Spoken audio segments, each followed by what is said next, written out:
Penting menurut saya, tolong paham ketika kita masuk ke wilayah lain, ya, kita punya pepatah di Indonesia, di mana bumi dipijak di situ langit tinggi.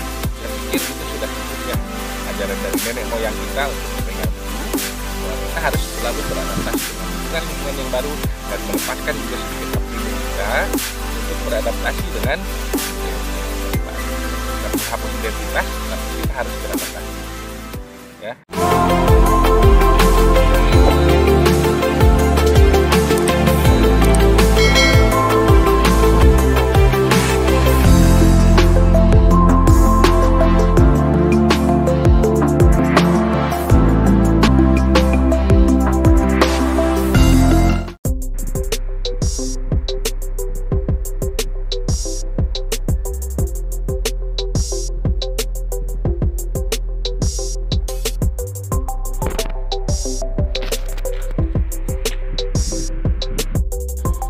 Assalamualaikum warahmatullahi wabarakatuh. Bertemu lagi dengan saya di Akhir Explore Channel. Saya ucapkan terima kasih buat teman-teman yang sudah selalu setia di channel saya, nongkrongin terus channel saya, menunggu video-video terbaru dari saya. Dan saya doakan semoga teman-teman selalu sehat walafiat, ditambahkan selalu rezekinya dan dimudahkan segala urusannya, dan juga bisa melaksanakan ibadah haji maupun umroh di tanah suci Mekah. Amin ya rabbal alamin. Dan buat teman-teman yang baru menemukan channel saya, jangan lupa juga untuk dukung channel saya dengan cara subscribe, like, dan komen, dan juga share bila perlu ya, jika memang dirasa video-video dari saya bermanfaat dan juga menambah wawasan teman-teman. Baik, kali ini saya akan coba membahas mengenai stigma negatif orang-orang Saudi yang kadang-kadang memang dipersepsikan kurang atau tidak baik bagi sebagian orang-orang Indonesia. Oke, seperti yang kabar beredar ya, sudah lama sebetulnya kan gitu ya, bahwa wah jangan mau kerja di Saudi, orang Saudi galak gitu ya. Orang Saudi tidak berperi kemanusiaan, orang Saudi sukanya nyiksa dan lain-lain ya. Tidak dapat dipungkiri itu banyak sekali beredar di di kalangan masyarakat kita di Indonesia ya, sebagian. Tapi di sisi lain kita bisa dilihat di sini mungkin bukan lagi ribuan tapi mungkin jutaan juga orang Indonesia yang ada di Saudi untuk mengadu nasib bekerja mencari pendapatan yang lebih dari apa yang pernah didapat di Indonesia. Ini tentunya sebuah kontradiktif ya, artinya sesuatu yang sangat bertolak belakang ya. Ibaratnya dicaci tapi diikuti, dicinta tapi dibenci gitu. Oke, saya coba kupas tuntas di sini. Mudah-mudahan ini bisa menjawab teman-teman, terutama sekali yang ada niat untuk bekerja ke luar negeri. Teman-teman boleh pikirkan. Yang pertama, saya ingin membahas mengenai kodrat seorang manusia ya, di mana manusia itu diciptakan dengan nafsu, dengan akal. Jadi di dalam manusia itu sendiri ada sisi baik dan sisi buruk ya. Jadi ini saya buka di awal karena apa? Ya, pada hakikatnya manusia itu punya sifat sisi baik dan sisi buruk. Jadi boleh dibilang teman-teman, ini walaupun di Saudi ya, yang namanya manusia itu tidak akan terlepas dari godaan syaitan, dari godaan setan ya. Jadi kalaupun memang ada yang memang tidak baik ya, kembali lagi bahwa itu adalah hakikat manusia, karena manusia turun ke bumi, dilahirkan di bumi, hakikatnya untuk diuji. Apakah dia akan menjadi baik atau sebaliknya menjadi buruk. Jadi perlu dicatat ya. Jadi bukan hanya di Saudi sebetulnya ya, kalau orang-orang yang nggak baik, nggak bagus karakternya, di Indonesia pun sama. Jadi kalau saya boleh bilang, di sini ada kasus kekerasan terhadap pembantu di Indonesia berapa banyak gitu loh. Karena mungkin ini di luar negeri, jadi eksposnya satu kasus saja bisa meledak gitu kan. Padahal di kita sendiri di Indonesia pun sama gitu ya. Di negara lain pun sama, ya, selalu ada. Lalu apa sih penyebabnya, gitu kan? Nah, mungkin yang pertama yang bisa saya pahami di sini adalah kita tidak memahami karakter setempat. Jadi kita tidak memahami dan terkendala juga dengan bahasa biasanya. Ya, kenapa saya bilang begitu? Karena kita coba perbandingkan antara orang Indonesia, orang Filipina, orang India dan sebagainya di sini. Memang yang paling riskan itu, kenapa kasus itu banyak terjadi terhadap orang-orang Indonesia. Yang saya lihat itu tadi, kita tidak memahami karakter dan budaya di sini sehingga sulit untuk beradaptasi, ditambah lagi kekurangan untuk berbahasa. Jadi itu yang banyak terjadi, ya. Sehingga ketika itu terjadi dan sulit dikomunikasikan, akhirnya menjadi sebuah kekesalan, ya. Tapi itu ingat, hanya 1-2 sebetulnya, ya. Jadi saya boleh cerita di sini buat teman-teman bahwa saya sudah hampir 1 tahun di sini bekerja. Memang ada perbedaan karakter dan budaya itu tadi. Kita tidak bisa menyamakan antara manajer di sini dengan manajer kita ketika bekerja di Indonesia. Itu beda karena beda kultur, beda budaya, beda kebiasaan dan lain-lain. Itu yang perlu kita pahami sebetulnya. Karena pada dasarnya yang saya rasakan mereka cukup baik. Ya, walaupun saya masih tersendat-sendat bicara bahasa Arab ya maksudnya. Ya, tapi secara umum saya bisa membaca mereka itu juga sangat-sangat care terhadap kita, ya. Jadi itu yang mungkin yang saya bilang tadi, kendalanya adalah bahasa, kultur, adat, budaya kita yang sulit kita lepas dan juga adaptasi dengan budaya sini, budaya setempat. Makanya yang saya boleh bilang tadi, orang-orang di luar Indonesia yang kerja di sini itu posisinya kasusnya nggak sebanyak dengan orang-orang yang ada di Indonesia. Karena tadi itu kita tidak bisa memahami budaya dan juga sulit melepaskan kebiasaan-kebiasaan kita, dan karena kadang menganggap budaya mereka lebih, atau saya bilang mungkin budaya kita kadang-kadang dalam diri kita sudah tertanam bahwa budaya kita adalah lebih baik dari budaya mereka. Itu yang agak sulit untuk menerima budaya-budaya luar, yang apalagi yang dianggap sama kita budayanya asing dan kurang bagus gitu loh. Jadi sebetulnya kalau kita mau perbandingkan di negara kita pun sama ya.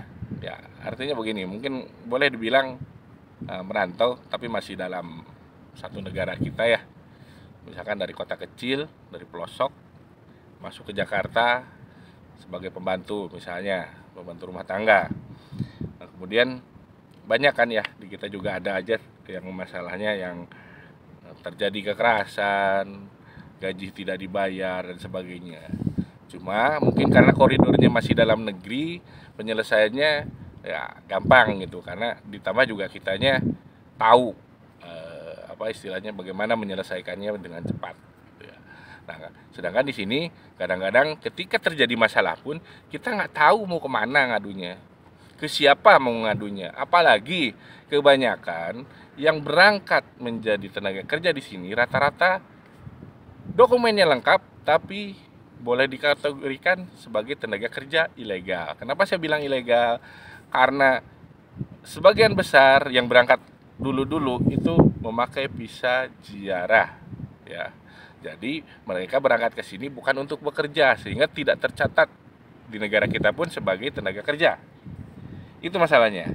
Sehingga saya pernah ngobrol dengan pihak KBRI, mereka pun agak susah ya untuk memberikan solusi, karena mereka bukan tenaga kerja. Ya mereka pun tetap ya dibela, tapi dengan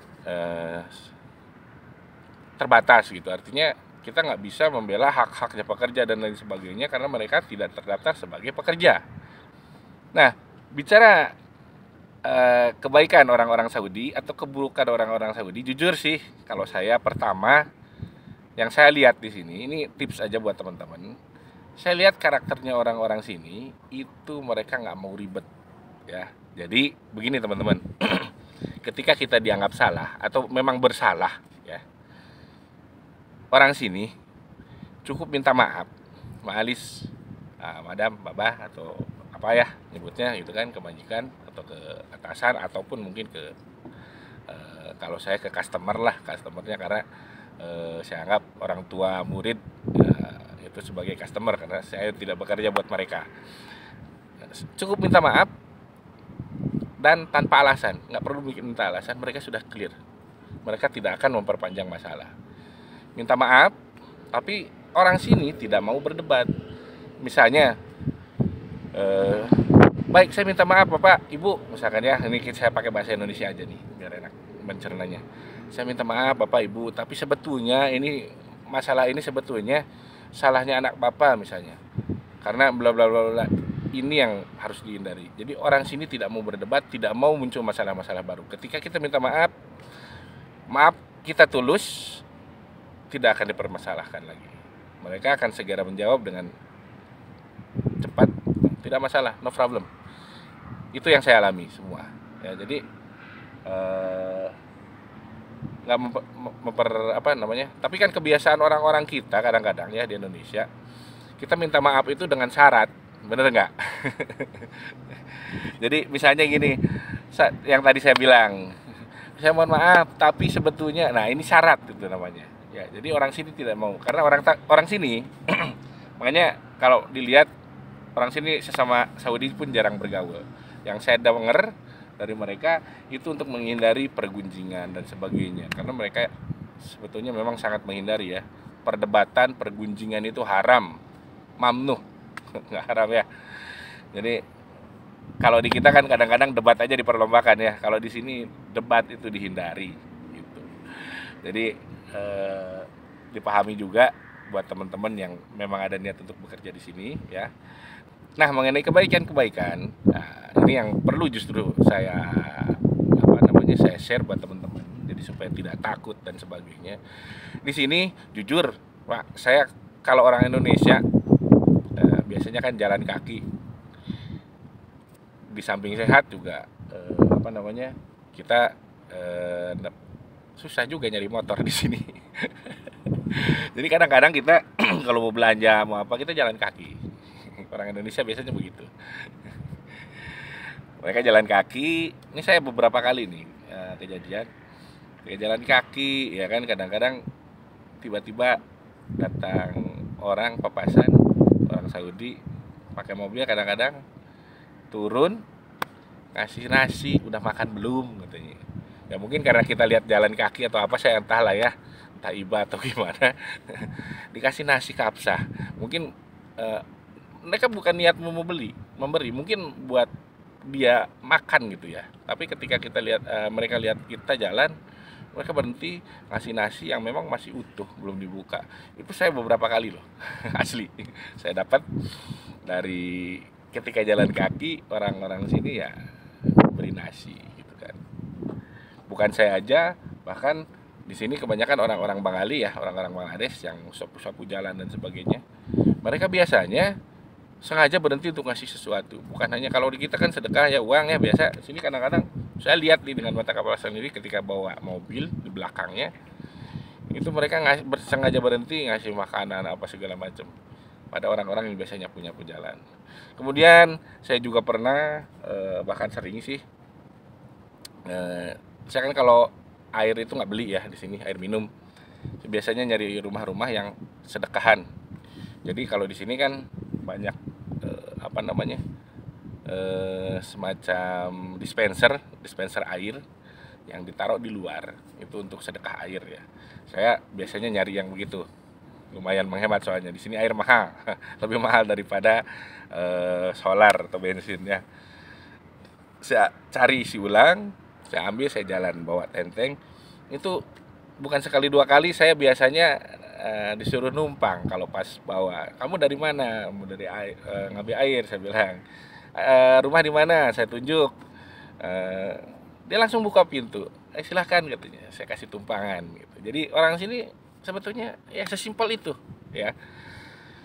Kemudian yang paling mencengangkan menurut saya ya, ada beberapa teman saya ketika kemarin liburan menjelang musim haji kan masih ada umroh ya. Itu teman saya subhanallah diajak sama orang tua murid, diajak rombongan untuk ikut umroh. Ini luar biasa, mereka bukan pembantunya, bukan pekerja di rumahnya, kita hanya partner karena kita bekerja di perusahaan yang mengantarkan anak-anak sekolah. Cuma karena keseringan berkomunikasi mungkin ya tiap pagi atau siang, nah, jadi akrab. Subhanallah, teman-teman saya sebagian ada yang diberangkatkan ke tanah suci untuk umroh bareng dengan keluarga mereka. Ini sesuatu yang luar biasa menurut saya.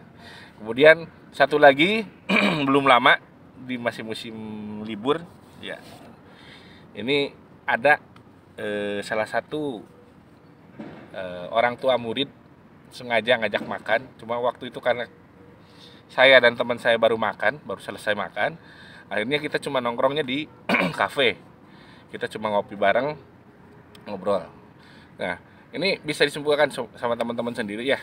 Jadi sebetulnya ya jujur saya tidak begitu bagus berbahasa Saudi, berbahasa Arab, bahkan masih sangat-sangat terbatas.